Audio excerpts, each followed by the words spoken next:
What's going on YouTube? It's TH back again with another video, and today we are reacting to Matt Miller in his latest 2024 NFL mock draft, ready to bring back the Grade the Mock series. So excited to go over Matt Miller in his latest mock draft. It's actually somebody that I really look up to and I actually really like a lot of his work. I know he doesn't have the same name gravitas maybe as a Daniel Jeremiah or a Mel Kiper Jr. or something like that, but I think Matt Miller does a lot of really good stuff. So excited to dive into this mock draft. Hopefully you guys enjoy. Hit the like button if you do, subscribe if you're new, and of course, let me hear your thoughts down below in the comment section. Who's your favorite squad, and did you like the pick that Miller gave your favorite team? And then, who went too high, who went too low? Of course, I'd love to hear your thoughts on that as well. Well, let's waste no time. Let's jump right into it, starting at pick number 1 overall. The Cardinals take Caleb Williams. So, as the day of recording this, we're just coming off the big USC win against San Jose, and I mean big in the sense that they won by 28, not in the sense that, taking down San Jose State is a landmark achievement or anything like that. But, solid way to start the season for Caleb Williams. Had some big plays in there, and definitely shaping up to be a guy that is QB1, in turn, pick one. And if the Cardinals are there at 1, it's going to be a really interesting decision. Do you keep Kyler Murray, or do you reset that QB window of when you're paying them, right? Like, get Kyler Murray's contract off the books, find a team that will take it, and then have the rookie quarterback contract advantage. And I mean, Caleb Williams might be able to hit the ground running, and there's not many flaws to his game. So the Cardinals did that, can't hate that. And then I kind of assumed that, yes, at pick number 2, it's Marvin Harrison Jr., and that would be the other win here, is you get the draft at 1 and 2, your like QB wide receiver duo of the future, your basically faces of the franchise. And Marvin Harrison Jr., him and Caleb Williams are basically battling for that number 1 spot on my big board, and the preseason big board that I'll put together, and of course we'll do a video on that. But I mean, just two absolute freaks. Marvin Harrison is just kind of his dad, but taller, stronger, faster. I mean, he's just a souped-up version of his dad, who that's saying a lot, and that makes for a really scary prospect. So definitely someone that, to me, if he didn't go top 5, something that went really wrong this year.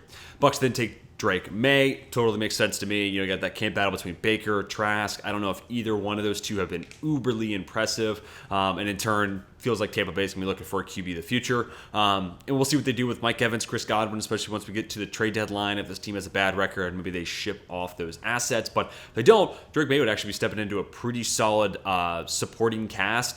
Still need to do some work with the offensive line. Does feel like Ryan Jensen's going to retire after his injury. So some work to be done there on the interior. But all things considered, actually wouldn't be the worst place for a Drake May to step into, who right now is my QB2. So don't hate that value whatsoever. Colts take Dallas Turner. So he is my edge 4 at the moment. There's definitely a lot of upside. Twitchy athlete. To me, he's just got to be able to add more in regards to the inside counter and play with more strength. I think he's got a quick get off, and he can turn that speed into power, but otherwise, the power aspect of his game is not really there. And you could definitely clean up, the hand fighting, the hand swipes, getting tackles off of him, but things like that. But he's a true junior, so this could be the year where all that comes together, right? Like, so he's kind of a tricky guy to judge at this point of the season. So he could have fixed all that, added those inside counters, and become easy edge 1, maybe edge 2. I still like Jared Verse a ton. Or, there's still some work to be done, but he's still a twitchy athlete coming from Alabama, and he's had some pretty good success in regards to pass rush win rate. If that translates this year, he'll have some good production. So he'll probably still go somewhere round 1, again, barring a disaster. But in the event of a disaster or a big injury, he is still such a young prospect. So he's got time to be able to go back to school. But a little surprised to see Miller take him as edge 1. But the Colts, the need definitely makes a lot of sense too. Rams, Olu Fashanu, okay. OT1 for Matt Miller. That's good to know. And the Rams, it makes a ton of sense, right? Like, I was excited about Joe Noteboom 2 years ago. Last year was rough beyond all belief, and if you think Fashanu is better than Joe Alt, you would prioritize the pass blocking side, which is totally fine. If Sean McVay is staying in LA, I could totally see a world where he's like, give me the elite pass protector, and that's exactly what Fashanu was last year at Penn State in his first full year of starting. I mean, it's really impressive. The footwork's there, the football IQ is there, great lateral movement, great mirroring ability. I mean, he's pretty much the whole package when it comes to pass protection. Could still get better in run blocking, but I think for the Rams, if they're looking to replace Joe Noteboom, this would probably be the tackle they prefer at 5. Titans did get Jared Verse, so to me, I would have Verse as edge 1, but nevertheless, edge would make a lot of sense here to me. They did just sign Arden Key, still have Harold Landry, but man, if you could just have this be a 3-man trio and a 3-man rotation of Verse and those other 2 guys I mentioned, man, that's a really fun pass rush and be the best pass rush that I think Tennessee's had in some time. Also, could think about secondary. I'm really interested to see how guys like Christian Fulton, maybe a breakout year potentially for Caleb Farley. So some work that could be done in the cornerback spot, but I don't hate the idea of taking edge here and making that secondary better in turn because your pass rush just hits another gear. Also, yes, I know Arden Key and Harold Landry are there. I think Verse is a higher ceiling than both those guys. And then to imagine a pass rush that's headlined by Verse with a higher ceiling than those other two and Jeffrey Simmons. Okay, there we go. Now it's a front seven that I think could cause a lot of problems for opposing offenses. Packers then take Joe Alt. Don't hate this whatsoever. Whether it's Fashanu, Alt, tackle in general just kind of makes sense to me for the Packers. And I've said both times, or every mock I've done, I think both those guys deserve to be in that top 10 conversation for where we are right now in the 2024 class. So like this pick a ton. Good run blocker, which obviously you have Aaron Jones and you have A.J. Dillon there. And it'd be a good scheme fit for Matt LaFleur. Like that a ton. And it gives you a long-term David Bakhtiari replacement, which it feels like this team is going to have to start looking towards that. Feels like this offseason is the time to make that move. Yes, you still have Zach Tom. Yes, you still have Josh Hyman. There's okay guys there, but I think Alt gives you a potential superstar to bridge the gap from Bakhtiari to whoever may be that tackle of the future. And hopefully it's all. Then we get to the Commanders. Quinn Ewers. Yeah, I mean, just a lot to see from Ewers this year, right? Big flash in that Alabama game, but that's the game of his career to this point. So if we see more of that this upcoming year, top 10 totally a possibility. If we don't, maybe we're talking about a Michael Penix. Maybe we're talking about a Bo Milton. Maybe we're talking about J.J. McCarthy. I don't know. Then we start to get a little bit. Maybe we're talking about Riley Leonard from Duke. Another guy who's a little under the radar right now. But yeah, if Ewers lives up to what is there from both his high school recruiting profile and what we saw in that Alabama game, top 10 makes a ton of sense. We'll see what Sam Howell looks like. I don't think the preseason has been great. I don't think it's been bad. It's just been somewhere there in the middle. So the regular season is obviously going to be big. And this team in general is just going to be interesting because if you fire Rivera, do you keep Bieniemy? Is Bieniemy the head coach of the future? Is his offense staying in place? And in turn, what we see out of his offense this year in Washington, would Ewers fit that? So there's a lot to be kind of figured out. But right now, while we're just talking fits, potential long-term needs, all that sort of stuff, Ewers to Washington to me makes a lot of sense.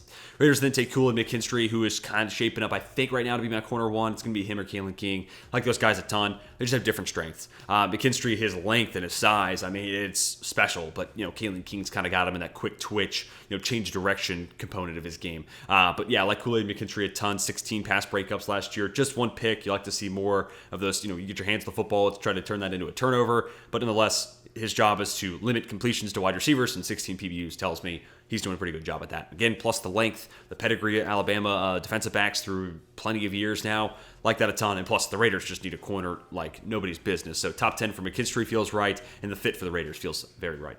The Bears, JT Tuimoloau, like this a ton. Him like Dallas Turner earlier, true junior, so it's a little tough to project what maybe leaps they take this season. But Tuimoloau, to me, full move set and has ideal size, can play with some power. But at the same time, he just kind of lacks that next gear, the ability to take a game over and kind of just an aggressive mindset. Like, I'm going to shut this play down. This is my play to win. Not just my rep against a tackle. This is my play to win. I'm going to take this one over. And that's just something we kind of saw from a Chase Young. We saw that from the Boses. Switching schools, we saw that from a Garrett. And we just haven't seen that yet from Tuimoloau. But he was a highly touted recruit. And again, this could be the year where he takes over. And, as a true junior, it's his turn to lead that defense and be the face and identity of that side of the ball. And if he does that, then yeah, top 10 definitely in the cards. Otherwise, it's probably a little bit later on in the first round. And then the other Bears pick, Emeka Egbuka, wouldn't hate this whatsoever.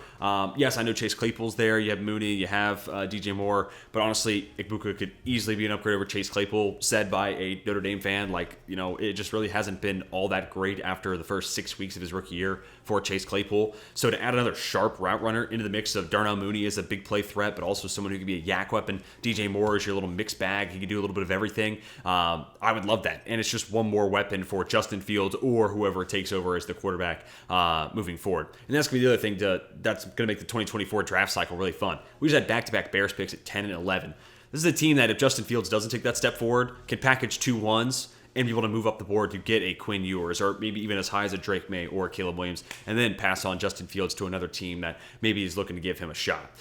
They'd probably get more than a 4th like Trey Lance, but nevertheless, maybe you could even package him into the deal, moving up with those 2 1s. Could be possible. But we'll have to see how what Fields looks like this year. I tend to find myself in the camp believing this will be a breakout year, but also the preseason's been a little tough to watch at times. So we'll see. But nevertheless, if they decide not to go quarterback, edge, wide receiver, would love that. I also like the idea of edge and IDL, like a Jerzon Newton and a JC Tuamelo or Braylon Trice, who I'm not crazy high about, but I can see where some people at this point in the year like him a lot. But those are kind of generally the position groups I'm looking at right now for the Chicago Bears, especially in that range. Patriots, Patrick Paul going 12 overall. Okay, that is as high as I've seen Patrick Paul in any mock.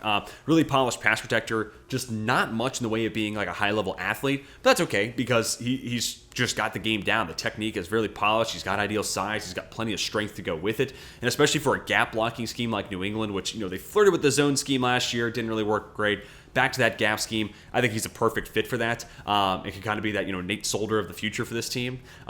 It would be interesting to see what they decide to do long term with some of the tackles that are on the roster currently, and maybe who is a fixture and who isn't. And of course, Michael Onwenu, who is this, he's a pretty good guard, but also I think a pretty good tackle. His flexibility gives you a lot of different options moving forward. But Patrick Paul going 12 feels a little rich for me right now. I like him. In the second round, that's kind of where I'm viewing him as a plug-and-play, ready-to-go gap scheme starter. Top 12, I don't know if I'm quite there yet, but maybe I'll change my mind this year at Houston. Then we get to the Falcons. Mason Smith, this is definitely a big projection pick. This is leaning on to the fact that he was an insane, highly touted recruit, has gaudy athleticism, and played on the edge 2 years ago, now kicking inside to play on the IDL. Obviously hurt this past season. Now we get to see what he looks like in 2023-24. And this is going to be a put-up or shut-up year. Luckily enough, he is young to where he can go back for another year at school if he needs to get that work. But on the upside of his trajectory, he's a guy with insane athleticism, highly touted recruiting process, or highly touted recruiting profile.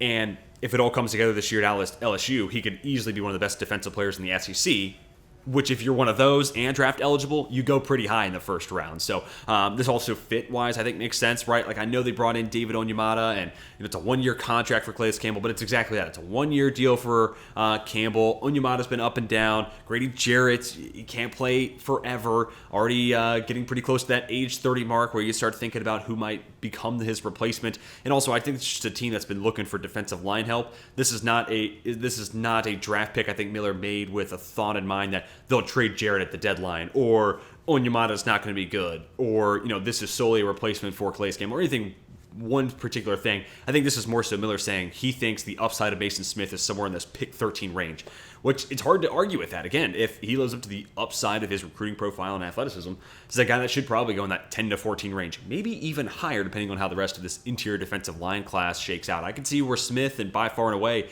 it's like him and Newton's class, and then it's a pretty deep drop-off. And maybe that pushed him up the board even more. But, the fit may not be absolutely perfect. Maybe I'd prefer to go with a different position group here. But we've had a couple edges off the board. Mason Smith, high upside play here, and I wouldn't hate to see him at all in the Atlanta Falcons uniform. Then we get to the Steelers, J.C. Latham.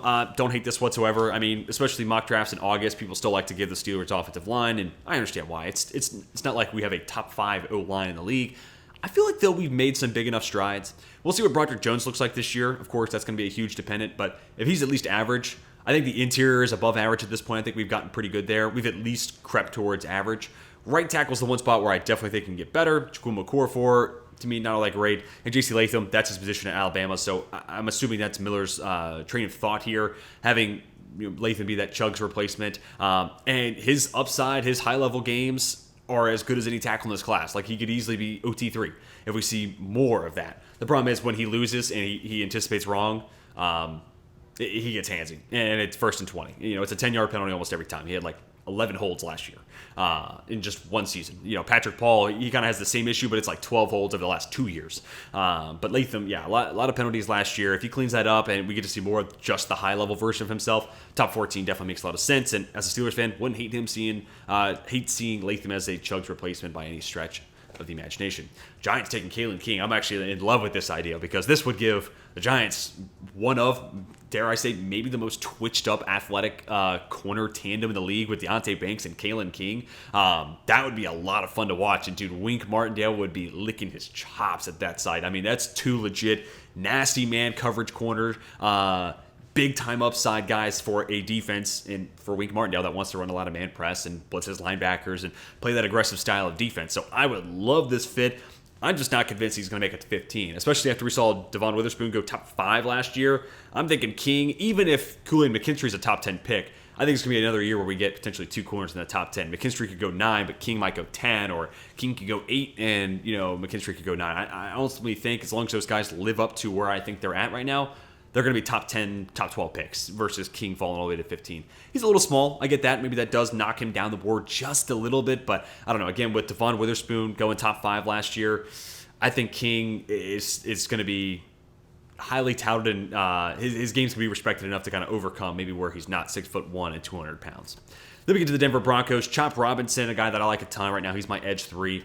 Really, the only flaw I see in his game right now is potentially arm length. But other than that, and honestly, the one game where I noticed the arm length was against Ohio State and DeJuan Jones. And DeJuan Jones is like almost 100th percentile arm length for NFL off the tackle. So maybe that's the exception to the rule, right? Like maybe he's fine against anybody who's not DeJuan Jones. We'll see this year at Penn State for sure. But really good get off. Like the size. He's a yoked 250. This guy can set the edge. He can play with strength. He is not a push over 250. And because of that, the Broncos, I kind of dig this fit a ton. And I could see where like him and Randy Gregory, that actually like comparison-wise, I could kind of see that.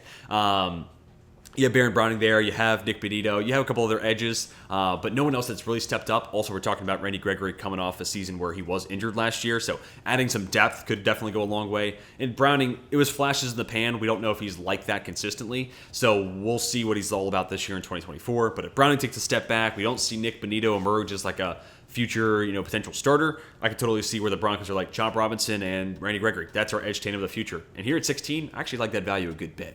Texans at 17, Brock Bowers. I do not see Brock Bowers make it to the second half of the first round. Yes, I know he's a tight end, but he is the best tight end prospect I've ever scouted. He is a plus-level blocker while also being an elite-level receiver, route runner, yards after the catch weapon. There's no holes really in this kid's game. He might... You could maybe prefer him to add a little bit of weight, but honestly, since I don't really see it in the run blocking game, I'm not worried about it. Keep your current status, keep your level of athleticism. Don't worry about tacking on pounds and potentially losing some speed and quickness because of it. Nope, I'm comfortable with where he's at right now, and because of that, I think he goes a lot higher than 17. That being said, if he makes it to 17, I mean, this is a potential upgrade over Dalton Schultz, and it's not often you get to talk about a rookie in the first round being an upgrade over someone who's probably top 10, top 12 at his position. And Dalton Schultz is a good player. So if we're talking about an upgrade with Bowers, I mean, I know CJ Stroud would be pumped up about it. So would love that value. I just don't think it happens. Dolphins taking Xavier Worthy. Wow, this would be a lot of fun just because why not add some more speed to this offense, right? You obviously draft Devon Achane. You have those 2 wide receivers, Tyreek and Jalen Waddle.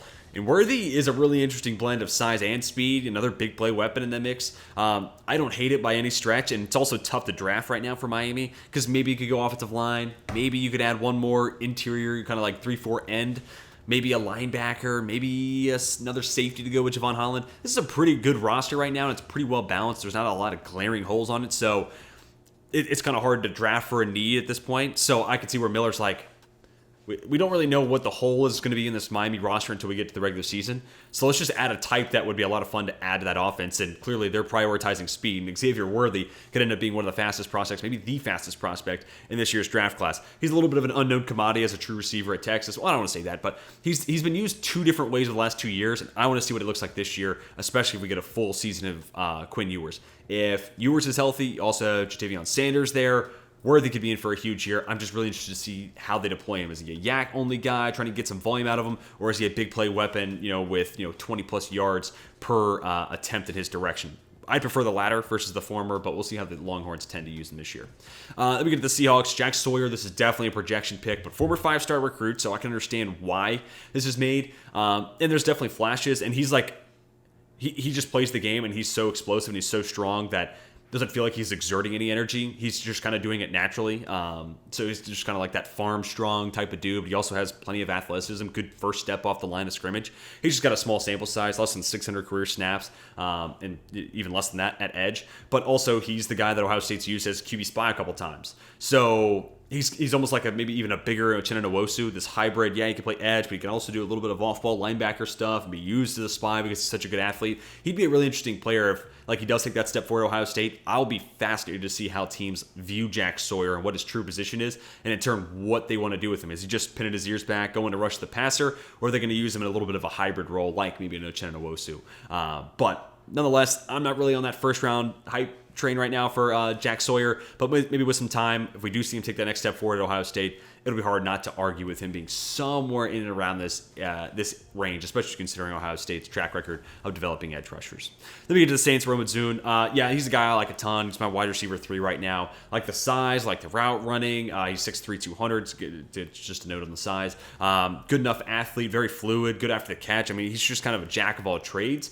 He may not have one like overly special trait, but I just think he's very solid and well-rounded just basically across the board. So adding him into a Saints offense that may be trying to replace Michael Thomas, and I wonder if that's kind of his thinking here, him being Miller, then I don't hate this whatsoever. Chris Olave, I think, is in for a big year, but they're also, an Olave plus Michael Thomas injury away from having Rashid Shaheed as the headline name in that wide receiver room. So if they want to spend a first-round asset on wide receiver, don't hate that by any stretch of the imagination. Get that wide receiver duo of the future, Ozune. Olave, I think those two guys' skill sets actually complement each other really, really well, and I'm fine with Ozune being a first-round pick. Vikings, J.J. McCarthy. Wow, okay, I said McCarthy earlier just because I was trying to think of college, draft-eligible quarterbacks, and he was just one of the guys that came to mind. And wow, him going to the Vikings. Yeah, look, I don't think I view McCarthy right now as a first-round guy, but look, I didn't view Joe Burrow before 2019 as a first-rounder. To me, he was like a 5th, 6th-round guy, and then becomes the number 1 overall pick, right? RG3 wasn't on my radar, and then became the number 2 overall pick. So plenty of weirder things have happened, and I don't think McCarthy is that far down the board, right? Like, he's probably in that day 2, maybe early day 3 conversation as of right now. This is also going to be a good Michigan team, and that might boost him up a little bit more, right? Like, they could potentially have a ton of dudes. They might... I know Jim Harbaugh's talking about they're going to set a draft record for players drafted. We'll see. That's going to be a tough bar to pass. I think it's like 20, I think it's what they would have to have. That's a lot. But McCarthy is one of the first rounders. I'm not entirely there. But as a fit in that Kevin O'Connell's offense, I could see where Matt Miller is trying to draw this as a good fit into that offense. And you just basically do what Kevin O'Connell wants him to do. Basically just sort of be a Jared Goff within McVay's offense, just basically run it, right? And then trust that guys are going to get open and trust the skill position players around you. I'm just not there right now, J.J. McCarthy, so sorry, Vikings fans, I can't hype this one up, but this is kind of the one pick so far. I've been with Matt Miller. Yeah, maybe there's some rankings that I would do differently. This is a pick that I'm like, This and then the Sawyer pick. I'm like, I don't know if these guys are first rounders just yet. And then Patrick Paul too, I guess. But overall, it's been a solid enough mock. Keelan Bullock, a guy with a ton of playmaking experience. Get to keep him there in SoCal. That'd be a fun storyline. And I do think this Chargers team could use one more guy at the safety spot to partner up with Derwin James. You can do so much with James that you almost forget about, like, you need another guy. And right now it's a Louis Gilman, and we'll see what Gilman looks like. As a Notre Dame fan, I've got my fingers crossed that he has a good season. But that does kind of feel like you're betting on something with not the highest odds, right? But going to year 4, maybe it does happen. But in the case that it doesn't, I totally like the idea of adding Keelan Bullock. Basically, you have Bullock play over the top free safety. Let him be a playmaker. I think he had 5 picks last year at USC. True playmaker. Even more PBUs than that. And then you let Derwin just kind of roam the middle of the field. Let him play in the box. You could even have him play or play in the slot, really. I think Derwin could legitimately play outside corner. So having him play some man coverage or just playing the slot in general, I don't think is a bad home for him either. So, I think adding Bullock basically just allows you to do that much more with Derwin James, let him play that much more free. So don't hate that whatsoever. Plus, you get to keep him in and around that same vicinity. Packers, Barett Carter. Okay, I guess Devondre Campbell could be potentially someone they move on from this offseason, but you just drafted Quay Walker in the first round. I don't know. And it's also tough because the Packers, until we know what Jordan Love is, we don't know what that second first-round pick should be. They draft tackle early on. Cool, I'm totally on board with that. There's your David Bakhtiari long-term replacement. What else? They just drafted another receiver in the second round. Drafted 2 tight ends on day 2 last year. Cornerback room, assuming Eric Stokes bounces back, looks fine. Maybe interior defensive line, trying to find some additional reinforcements, but Van Ness can be inside-out flexible. I don't know. I'm trying to run through all the possibilities. It's still a pretty good roster. And really, in this spot, I'm like, what about quarterback? Because Jordan Love might not be the answer, and you might be looking for someone to be an upgrade there going into 2024. So maybe I'd lean there. But Barett Carter, yeah, he's a good player. He's my off-ball linebacker 1. Little spoiler for when we get to my linebacker rankings this week. But right now, I just don't think that should be a position that Green Bay's prioritizing. Maybe I'm wrong. If you're a Packers fan, let me hear why that, maybe linebacker should be the pick. But right now, I'm just a little disconnected there. I'm just like, I don't know. Like the player, just not sure if that's the right place for him to go. Ravens, Cooper DeJean, I should say. This would be a really interesting fit. And I wonder if they would play him at corner or at safety. If it's Baltimore, I feel like it's going to lean corner. I think he ends up being like a strong safety nickel corner hybrid. Kind of like a tight end eraser, keep him close to the box. He's a really willing tackler. And he's just such a freak of an athlete. movement skills of a guy that size are rare. I mean, we're talking about guys going to the first round. These guys are all special, freaky athletes. And Cooper DeJean stands kind of above them all. Like, he is insane. I mean, a track background, a baseball background, a basketball background, plus football. And he did it on both sides of the ball. I mean, this guy's, previous, athletic history is just remarkable. So if it's Baltimore, it kind of feels like he'd play corner because you already got Marcus Williams, Kyle Hamilton there. So I don't know. Maybe you play him in the slot. Feels like Marlon Humphrey is better in the slot, though, too. So I don't hate the fit, and I don't hate the landing spot. But there are probably better places for DeJean to go and maybe a different fit that is better for the Ravens. Wouldn't hate this, but as it stands right now, I think I'd opt for a different pairing for both guys, really, the Ravens and DeJean. But he's going to be a really interesting player. And right now, I keep going back and forth whether I want to have him in my corner rankings video or my safety rankings video, because I do think he's going to play that nickel corner safety hybrid at the next level. But we'll deal with that. We'll cross that bridge once we get there. Lions, Leonard Taylor. I think this is the exact fit that, when I did my mock draft with Hail Mary Sports. If you didn't check that out, definitely do. It's up on the channel now. I think this is the exact fit I gave the Lions. I think they could use one more guy on the interior. And Leonard Taylor has the upside to be IDL 1. I know we said the same thing about Mason Smith, but right now, Taylor is my IDL 2 just behind Drazon Newton. I think Newton's more polished right now, more NFL ready, but Taylor also has more athleticism. He's 6'5", 305, can legitimately bend off the edge. Like, you could do a lot of different things here with Leonard Taylor. And if he has a season like he did last year, again, I think there's going to be arguments to be made that he is the top interior defensive lineman in this year's class. So to pair him up with Lee McNeil, Aiden Hutchinson at the edge spot, James Houston also on the other edge, I like that a ton. And that's kind of the one last spot where I'm like, Detroit, if they get one more interior defensive lineman, I like that defense. They'll still have to figure out the cornerback room because there's a lot of one-year deals in the mix there in the secondary. But you can figure that out during free agency. Add Leonard Taylor, I think that defense gets really, really good. So I love the value here, too, at 25. I think he should go a lot higher than that. Let me get to the Jags. Michael Hall Jr., I'm not as high on Michael Hall Jr. as others. And it's mostly because I just don't know what's really going to be there as a run stopper. But that being said, he could be this year's Kalijah Kancey. It's totally in the cards, right? Super explosive out of that 3-tech spot. Pretty solid hand usage. Good at the hand fighting, too, getting offensive tackles off of him. Solid enough moveset. Maybe you could add a little bit to it, but it's not like it's just winning. Like, Leonard Taylor wins off of the fact that he's 6'5", 305, and a god-tier athlete. There's not much in the way of being a polished pass rusher. Hall's way more advanced than that right now, just comparing those two interior defensive line guys. And the Jags is definitely a spot where I think they could get better, especially from a pass rush standpoint. So I don't hate that, but you'd be using the 26th overall pick on kind of an interior DPR for me right now. And we'll see what the Jags look like if they're a team that wins a playoff game, right? Like, let's just say this Jags team wins wild card, narrowly loses the divisional round, and we feel like, hey, the roster's complete, there's really not a whole lot of holes, they're looking to add specialists, then cool, I'm fine with Michael Hall. But if we get into the spot where they're legitimately ignoring a hole in the roster to draft the DPR interior guy, then I have some problems with it. So we just got to see. The Jags are right there on the verge of having like a good enough roster to where draft those specialists, but they're also, we haven't seen it yet, so they might, need to actually patch up some holes. Then we get to the Cowboys.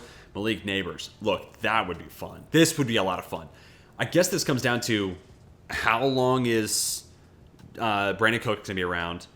What would they do with Jalen Tolbert and Michael Gallup, who another year off of his injury? He should be better this year.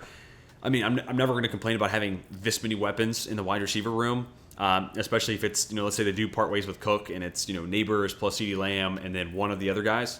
Okay, I think that's really exciting. Or if they keep Cooks around and it's Neighbors, Lamb, and Cooks, I mean, that's awesome. But then I wonder what you're going to do with Gallup, who you just extended 2 years ago, and Tolbert, who you drafted 2 drafts ago. But other than those questions, don't hate this whatsoever. And right now, I'm looking at a complete Cowboys defense. Really, the only holes to kind of patch up, if there are even holes. I mean, maybe one more interior offensive lineman, like a center of the future, upgrade over Biotish. Maybe. I've been going running back because, again, this roster feels so complete that maybe they could add a guy there. But you're also drafting running back the first round at a time where running back value is most notably kind of at its lowest. And that's why it's been a huge talking point this entire offseason. Everyone kind of sees that it's at as low a point as it's ever been. So Neighbors wouldn't hate this. Wouldn't hate it whatsoever. It would come with some questions about what they're going to do with the rest of the guys already on the roster. Buffalo Bills, Cameron Kitchen. Don't hate this whatsoever either. Actually, Kitchen's right now my safety 1. A little spoiler for whenever we get to that video. but a true playmaker and a guy that majority plays free safety, but also I feel comfortable with him crashing downfield and playing in the box. Willing tackler. I think just a guy who can do a little bit of everything, but really like him as an over-the-top playmaker playing free safety. And for the Bills, a lot of split safety looks. I think Kitchens would be more than comfortable with that. And you're getting towards the end of the career of Micah Hyde, Jordan Poyer. Poyer's back on a one-year deal for $6 million. Obviously not a huge long-term investment there, so it could just be a replacement there. Also, yes, I know Christian Benford. Yes, I know DeMar Hamlin. We'll see what this year looks like for those guys. And ultimately, this team might need the corner depth, so Benford might stay there. There's just a lot to play out throughout this year. But I love the idea of the Bills adding not just a good safety. I think Benford could be a good safety. I think DeMar Hamlin can be a good safety. Kitchens could be a superstar safety. So that's where I'm like, yeah, go for it. Absolutely. Add to that mix. The 49ers, Amarius Mims. I'm really interested to see if he's going to play left or right tackle. Actually, Alex Barber from Hail Mary Sports, him and I were talking about this. Depending on what depth chart you look at, some have him play left, some have him play right. I just assumed he was playing left to replace Broderick Jones. But if he stays at right tackle, this is a tailor-made fit here for San Francisco. I think he's got more than enough athleticism to fit in that zone blocking scheme. Plenty of play strength. He's just raw, and we haven't seen him on the field yet, so we don't know what type of a product we're getting in regards to technique and actually playing the position. But all those things that people loved about Broderick Jones, size, speed, movement skills, Amarius Mims is going to have all that. So I'm looking at the San Francisco roster. Glaring hole right now for me is right tackle. I'd love to be able to plug in Mims in that spot right now. The Bengals, Josh Newton, perhaps the better TCU corner last year. I'm starting to look at his tape again, and I'm like, whoo, he's a pretty damn good player. So I like Newton a ton, and for Cincy, it's like, we got one more year of Chidobe Awuzie, one more year of Mike Hilton. Don't hate the idea of just loading up in the secondary. And even if those guys had 2 years left on each of their deals, I'd still want to add to the cornerback room. For Cincinnati, the Bills, the Chiefs, these perennial contenders, the 49ers, the Eagles, just load up at corner, load up at edge. Teams are going to be playing from behind against you and make their life miserable because of it. Have a deep rotation of edge guys, have a deep rotation of corners that can always stay fresh and go toe-to-toe with opposing wideouts. I love it. So even if those contracts weren't an issue long-term or something that's coming up on the horizon for the Bengals, I love the selection just because it's like, hey, always have the next guy ready to go. Always be able to keep these guys fresh and make sure you can preserve a lead. So I love it from that standpoint alone. And Josh Newton, honestly, yeah, I'm kind of here for the late first-round love that he's getting right here in this mock. Braylon Trice to the Eagles. He kind of does feel like an Eagles guy. And honestly, I'm not a huge Braylon Trice guy because he went with power, and he's got a good first step, and he can turn that speed into power. But outside of that, I don't really see anything that really jumps off the page for me. He's also doing it against Pac-12 tackles. Yes, it's Power 5, but if you win with strength in the SEC, I can respect that a ton. Winning with strength in the Pac-12 just leads me to say, okay, it's good. I'm glad you have that, but it's not quite as legit as it would be if it was Big Ten or SEC, especially in the SEC. That's not to say that it's not legit. We'll see. Once he gets to the combine, he might be able to prove that, yeah, he's just that strong, and he's one of the top tier, power rushers in this class. The reason I like it here for Philadelphia, though, all that to say, I'm not crazy hype about Trice, but this is your Brandon Graham replacement if he falls this far. I mean, the guy that can win with that bull rush, play in and play out. Graham's going off a 14-sack season. He's playing a big role in that defensive line still. But he can't play forever. And Trice could easily be that power edge rusher to replace Brandon Graham. So I actually love this fit a ton. And if Trice right now is going to go in the first round of any mock, this is the landing spot for me. Then we get to the Kansas City Chiefs, Ja'Tavion Sanders, and I would just absolutely adore this. Travis Kelce can't play forever. I legitimately think there's 2 tight ends that should go in the first round. Brock Bowers may be the best tight end I've ever scouted, but Ja'Tavion Sanders, in a world where Brock Bowers isn't in this class, is by far and away tight end 1 in this group. So I think he should be in that first round conversation. And especially if you can go to Kansas City, you can implement some 2 tight end sets, get really creative, let Andy Reid do his thing, mismatches against safeties and linebackers alike, and then long term you have a guy who can at least fill that void mostly for what's left of Travis Kelce potentially retiring whenever that day does come. But I would love this selection a ton. And I'm glad to see Ja'Tavion Sanders in a first-round mock because I think a lot of people respect this game, but they're not quite there yet. But I totally am. I think he should go top 20 if I'm honest. I really like Ja'Tavion Sanders a ton. But, guys, that is going to do it for my reaction and grade the mock for Matt Miller in his latest ESPN 2024 mock draft. My grade, I'm there for most of it. There's a couple of head scratchers, so I'm going to go 84 out of 100 here. I feel like it's a pretty solid grade to give out. But, the Patrick Paul, the Jack Sawyer, the J.J. McCarthy, there's a couple picks here that I'm like, yeah, these guys to me right now aren't first rounders. But time will ultimately tell, and hey, who knows? Maybe Matt Miller is right. Let me hear your thoughts down below in the comments section. Who went too high? Who went too low? Who's your favorite team? And did you like the pick that Miller gave your squad? Let me hear all your thoughts down below in the comment section. What would you grade this mock, all in all?